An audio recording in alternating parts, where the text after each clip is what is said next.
नमस्कार दोस्तों, आज हम देखेंगे CHS क्लास 9 2017 का प्रश्न पत्र जो आगामी वर्षों के प्रवेश परीक्षा के लिए काफ़ी इम्पोर्टेंट है। तो हमारे सामने पहला प्रश्न है हिंदी से। मैंने उसे बहुत समझाया किंतु वह न माना। यह किस प्रकार के वाक्य का उदाहरण है? तो इसमें 4 ऑप्शन है: सरल वाक्य, मिश्र वाक्य, संकेतार्थक वाक्य और संयुक्त वाक्य। तो पहले ऑप्शन का सही जवाब है तीसरा ऑप्शन, संयुक्त वाक्य। आप सरल वाक्य क्या होते हैं, मिश्र वाक्य क्या होते हैं, संयुक्त वाक्य क्या होते हैं और संकेतार्थक वाक्य क्या होते हैं, इन चारों की परिभाषा एक बार जरूर देख लीजिएगा, क्योंकि बार बार इससे प्रश्न CHS की प्रवेश परीक्षा में आते ही आते हैं। दूसरा प्रश्न है, निम्नलिखित में से कौन सा एक अनेकार्थी शब्द है? तो पानी, नयन, जलज और कनक। तो कनक जो है उसका 2 अर्थ होता है, एक सोना और दूसरा धतूरा। तो अनेकार्थी शब्द जितने भी हैं मतलब उनको एक बार आप देख सकते हैं।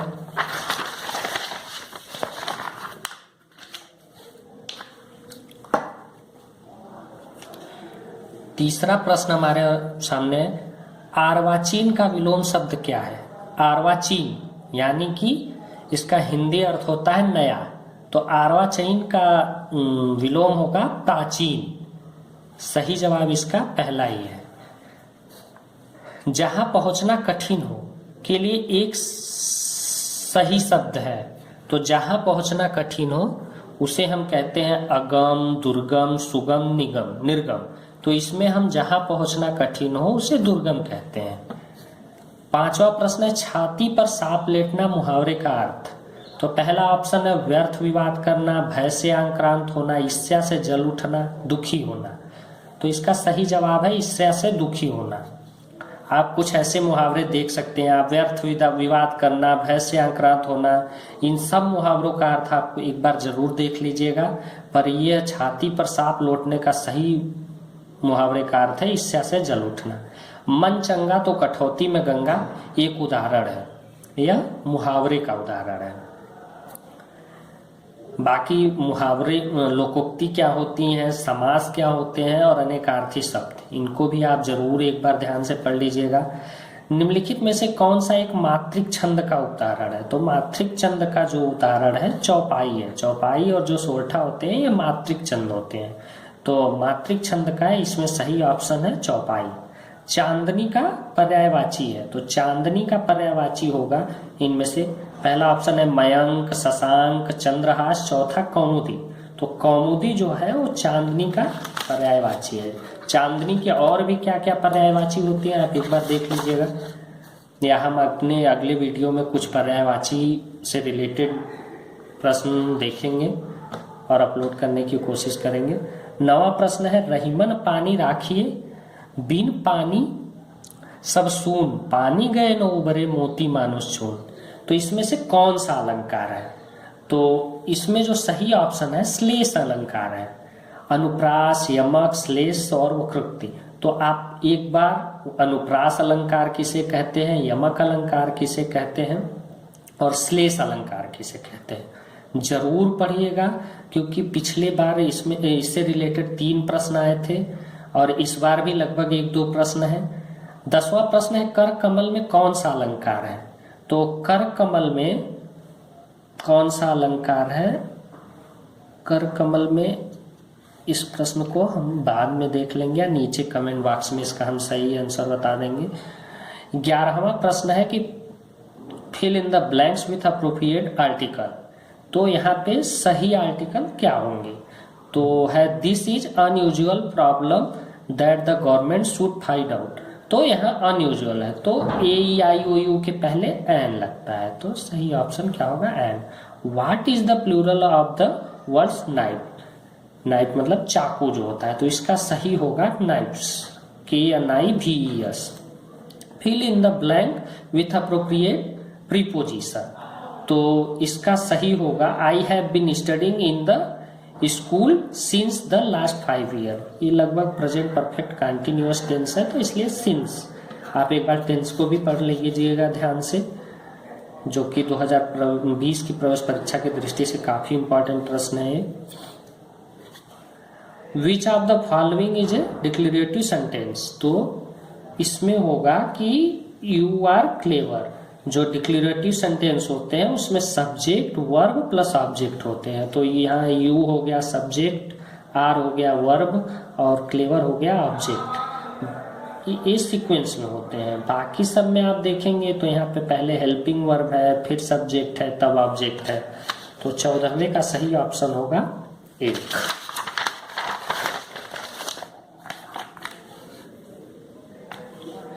प्रश्न नंबर 15 में which of the following sentence is the present perfect continuous tense.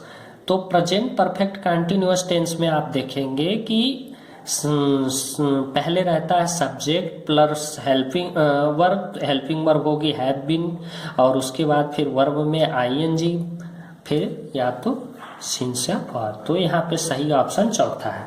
Fill in the blank with appropriate verb. 16 miles is a long walk, is होगा यहाँ पे। What is the synonyms of the prescription, तो इसका होगा suggestion. Fill in the blanks with suitable phrase verb, तो यहाँ पे होगा the computer always breaks down. Which of the following is the interrogative pronoun, who होगा। Fill in the blanks to the complete idiom. इस प्रश्न का सही जवाब हम आपको नीचे कमेंट बॉक्स में बता देंगे। Which of the following words is the correctly spelled, तो इस career. What is the adjective of the word exception, तो इसका एडजेक्टिव होगा exceptional. Identify the figure of speech use in the sentence he was an brave as lion, तो ये क्या है, metaphor है। What is the verb of the word hip, मतलब इसका जो वर्ब ऑफ द वर्ड है वो हैप्पी है, हैप्पी। 25 नंबर प्रश्न हम देखेंगे। चूज द करेक्टली स्पेल, तो इसमें जो है एग्जैक्ट, ये सही वर्ड है। The who landmark means as the same, तो इसका होगा मार्कर। डोंट टच दिस, तो इसका पैसिव वॉइस पूछ रहा है। डोंट टच दिस का पैसिव वॉइस होगा the must not be touched. The man was absorb his work, in होगा इसका सही। He is like a snake is the grass for our family. The underlined protection means a hidden enemy. Mark is the wrongly spelled word. तो इसका जो wrongly spelled word engage. Who was the founder of Mughal dynasty? Mughal राजवंश का संस्थापक कौन था? तो मुगल राजवंश का संस्थापक बाबर था, जो मुगल 14 वर्ष की ही आयु में गद्दी पे बैठा था। भारत की प्रथम महिला मुख्यमंत्री कौन थी? तो भारत की प्रथम महिला मुख्यमंत्री सुचिता कृपलानी थी। कहाँ की थी? उत्तर प्रदेश की। प्रथम दलित महिला मुख्यमंत्री का नाम अगर पूछे तो मायावती का नाम है। संयुक्त राष्ट्र संघ की स्थापना की तिथि क्या है? तो संयुक्त राष्ट्र संघ की स्थापना 24 अक्टूबर को हुई थी। दादा साहब फाल्के पुरस्कार किस क्षेत्र में दिया जाता है? तो सिनेमा के क्षेत्र में दिया जाता है। कभी कभी ये प्रश्न पूछ लेता है कि 2017 में दादा साहब फाल्के पुरस्कार किसे प्रदान किया गया, 2018 में किसे प्रदान किया गया। सबसे बड़ा क्षेत्रफल किस देश का है? तो सबसे बड़ा क्षेत्रफल रशिया का है। विश्व पर्यावरण दिवस कब मनाया जाता है? विश्व पर्यावरण दिवस 5 जून को मनाया जाता है। महात्मा गांधी जी की समाधि कहाँ है? महात्मा गांधी जी की समाधि राजघाट है। बाकी भी जो समाधि स्थल है, वीर भूमि, शक्ति स्थल, शांतिवन, इनके बारे में भी आप एक बार पढ़ लीजिएगा, या हम इससे रिलेटेड कहाँ किसकी समाधि स्थल है अपने अगले वीडियो में जरूर बताने का प्रयास करेंगे। जापान का राष्ट्रीय खेल कौन सा है? तो जापान का राष्ट्रीय खेल 1892 में जूडो, 1892 में इसको मान्यता मिली। ईस्ट इंडिया कंपनी की स्थापना कब हुई थी? 1600 में हुई थी। ईस्ट इंडिया कंपनी की स्थापना 1600 में हुई थी, शायद सूरत में सबसे पहले।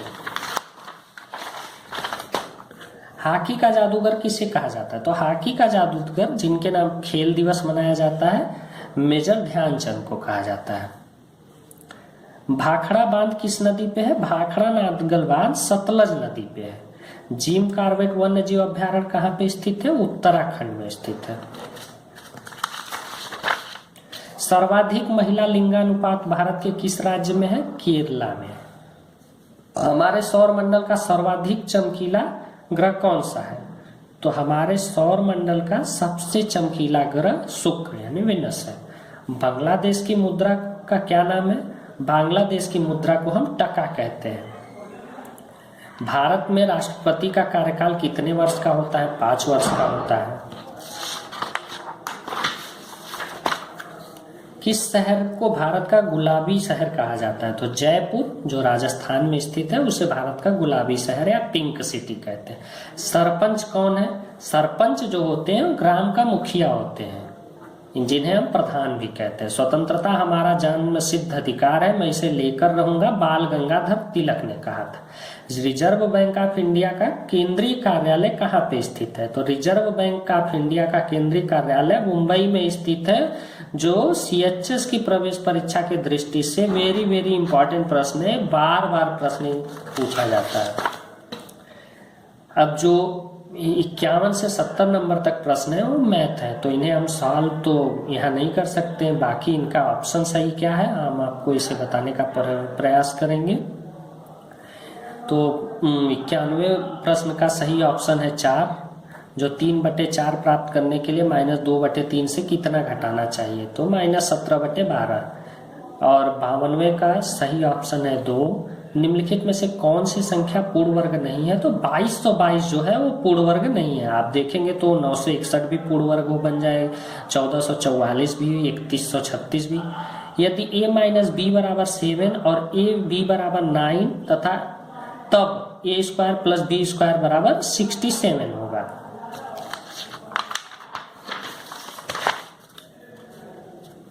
प्रश्न नंबर 55 जो है, साहिल की माँ की वर्तमान आयु साहिल की आयु की 3 गुनी है। 5 वर्ष बाद उन दोनों की आयु का योग 66 वर्ष हो जाएगा। साहिल की वर्तमान आयु तो 14 वर्ष।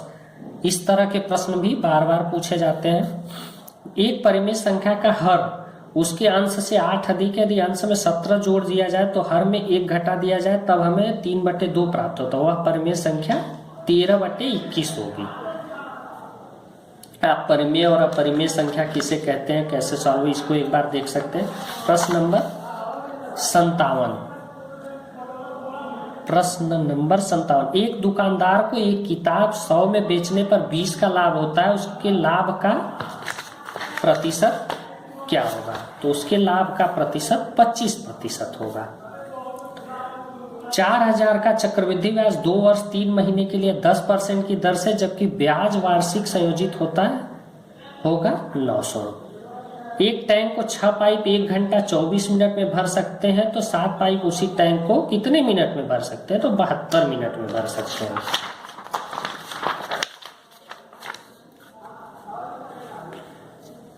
एक काम को पूरा करने में बी की अपेक्षा 50% ज्यादा समय लगता है। यदि दोनों एक साथ मिलकर उस काम को पूरा करने में 18 दिन लगाते हैं, तब बी अकेला उस काम को करने में कितना समय लगाएगा? 30 दिन। एक त्रिभुज का आधार इसकी ऊंचाई का 4 गुना और क्षेत्रफल 50 होगा, तो आधार की लंबाई 20 मीटर होगी। 2 लंब वृत्तीय बेलनों की त्रिज्या का अनुपात 2 संबंधे 3 है, उसकी ऊंचाइयों का अनुपात 5 संबंधे, उनके आयतनों का अनुपात होगा 20 संबंधे 27। 63 नंबर प्रश्न है, अच्छी प्रकार से फेंटी गई 52 पत्तों की एक गड्डी में एक पत्ता निकाला जाता है, वह पत्ता एक इक्का होगा। इसकी प्रक्रिया का प्रायिकता का परिकलन है 1/23। y अक्ष को दर्शाने का समीकरण है x = 0। 65 नंबर का सही ऑप्शन है 2 और 66 नंबर सही ऑप्शन है 4।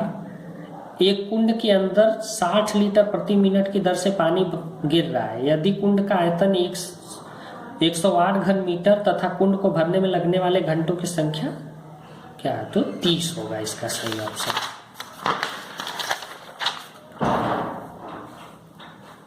68 का -a 69 नंबर प्रश्न है, किसी सड़क को समतल करने के लिए एक सड़क रोलर को सड़क के ऊपर एक बार घुमाने के लिए 750 चक्कर लगाने पड़ते हैं। यदि सड़क रोलर का व्यास 80 सेमी, लंबाई 1 मीटर हो तो सड़क का क्षेत्रफल 1980 मीटर स्क्वायर। एक नाव कुछ दूरी धारा के प्रतिकूल 8 घंटे में जाती है और समान दूरी को धारा के अनुकूल 4 घंटे में। यदि धारा की चाल 3 किमी घंटे है तब दूरी होगी 72 किलोमीटर।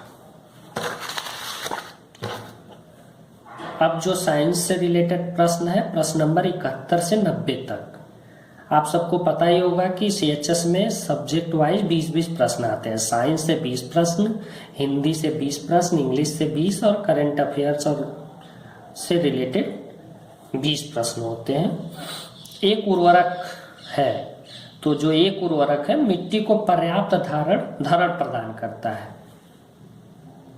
किण्वन की खोज किसके द्वारा की गई थी? तो लुई पास्चर के द्वारा की गई थी। तपेदिक सूक्ष्म जीव द्वारा होता है, तो किसके द्वारा होता है? जीवाणु के द्वारा होता है। निम्नलिखित में से कौन सा अपशिष्ट गैर बायोडिग्रेडेबल है? तो जो प्लास्टिक बैग है ये बायोडिग्रेडेबल है। निम्नलिखित में से कौन सा पतली चादर के रूप में पीटा जाता है? तो जस्ता को हम पतली चादर के रूप में पीट सकते हैं। लोहे का मोर्चा खाने की वजह है ऑक्सीकरण। निम्नलिखित में कौन सा अक्षय प्राकृतिक संसाधन है? तो सूर्य का प्रकाश जो है वो अक्षय प्राकृतिक संसाधन है।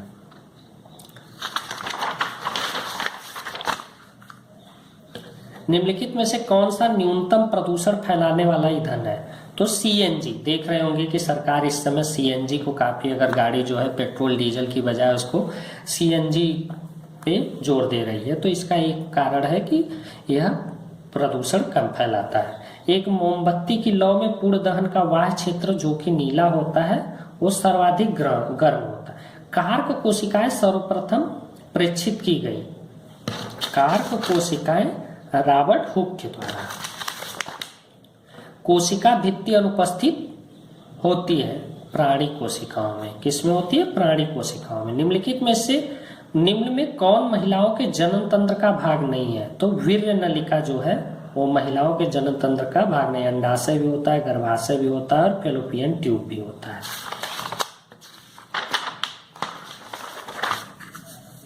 एक महिला में होता है तो इसमें 2 क्रोमोसोम होते हैं। कुली अपने सिर पर कपड़े का गोला रखते हैं क्योंकि ऐसा करने से उनके सिर पर दाब घट जाता है। इस फिगर में पूछ रहा है, दिखाए गए चित्र में आपतन कोण है तो 30 डिग्री है। ध्वनि की प्रबलता निर्भर करती है उसके आयाम पर, एम्पलीट्यूड पर। लोहे पर जिंक की एक परत चढ़ाई जाती है ताकि इसे जंग लगने से बचाया जा सके या मोर्चा लगने से बचाया जा सके। ब्रेल पद्धति में कुल 63 अक्षर होते हैं। निम्नलिखित में से कौन सा सूर्य के समीप है? तो बुध ग्रह जो है वो सूर्य के काफी समीप है।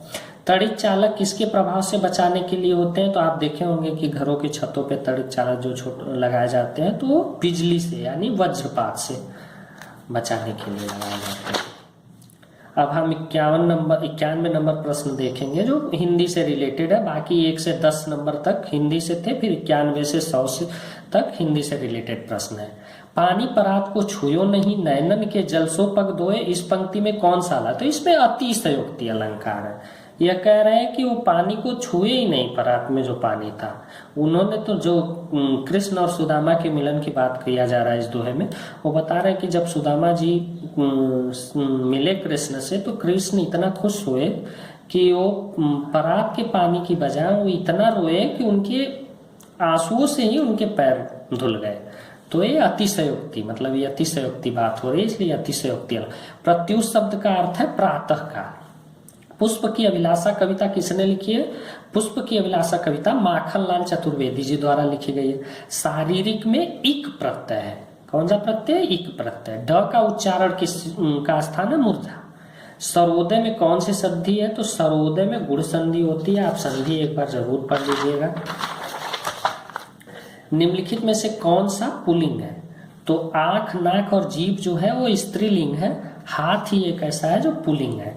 सलील किस शब्द का पर्यायवाची है? सलील जो है जल का पर्यायवाची है। निम्नलिखित में से कौन सा एक कथनी मुंशी प्रेमचंद के बारे में सही है? तो उन्होंने कामायनी की रचना की, जबकि ये जयशंकर प्रसाद ने की है। उनका जन्म लमही के गांव में हुआ, तो लमही वाराणसी में स्थित है, तो ये सही है। मुंशी प्रेमचंद का गांव लमही में हुआ था। उन्होंने उपन्यास लिखे हैं, ये भी गलत है। उन्होंने कहानियां नहीं लिखी, ये भी गलत है, क्योंकि हम मुंशी प्रेमचंद को तो उपन्यास और कहानियों की वजह से जानते हैं। सावधानाधीन कौन का शब्द बनेगा? स्वाधीन बनेगा। तो 2017 का जो प्रश्न पत्र था आप देखिए, ये आगामी वर्षों की प्रवेश परीक्षा की दृष्टि से काफ़ी इम्पोर्टेंट है। हमारा मकसद बस यही था कि आप पेपर देखें, पेपर कैसे आते हैं, अपनी तैयारी पेपर के हिसाब से करिए। बाकी भी हम प्रयास करेंगे कि CHS प्रवेश परीक्षा की दृष्टि से जो इम्पोर्टेंट प्रश्न हो उनको हम अपने चैनल के माध्यम से आप तक पहुंचाएं। धन्यवाद। अगर हमारी जानकारी आपको सही लगी हो तो आप हमारे चैनल को सब्सक्राइब ज़रूर करिएगा।